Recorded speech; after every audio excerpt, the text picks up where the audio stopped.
ka dararwa magauta shirin ka wane kwaro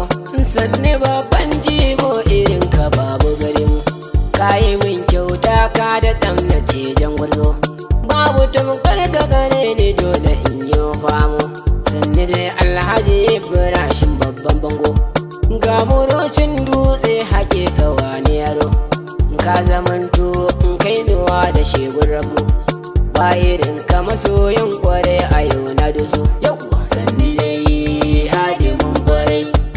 Alhajin Allah mai habun yabawa ba kamar ka guna Alhaji Ibrahim gwanin mu mai kamala bayan facuta bare ya mata gawa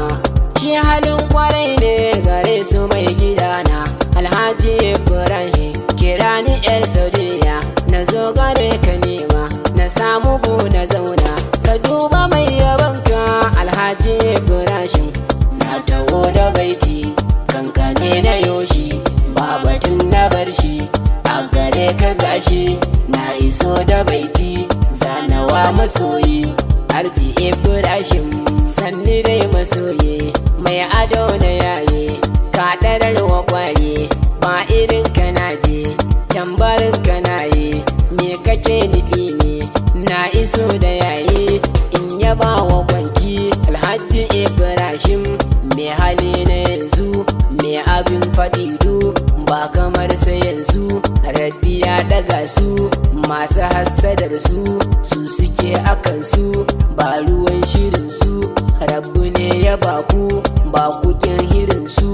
rabbu dai ya karawa alhajin mu gashi sanni Ibrahim Alhajin Allah ba kamar ka gona kana cikin Saudiya ka roƙi guntabara ka sanya waɗannan a cikin yabansa ba irin ka gona Alhaji Ibrahim ma'alantanawa tambari na doka kayi minni kyauta na ji daɗi ni kwa shine na maka kyauta irin na tambara na Allah ƙara yarda gwanin da baya tsara ni da tamburana na lallabo gurinka shi ne na yi ma ba zan yi in gaza ba idan ka ce na kara za na kara yi ma Alhajin Allah ma me yabo ga daha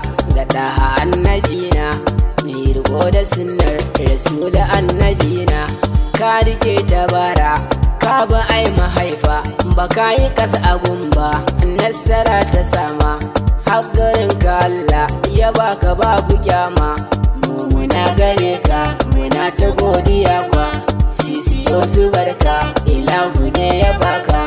ni ko auwalmtsakuwa baitika na yoma babatun gazawa Allah ya kare kyauta.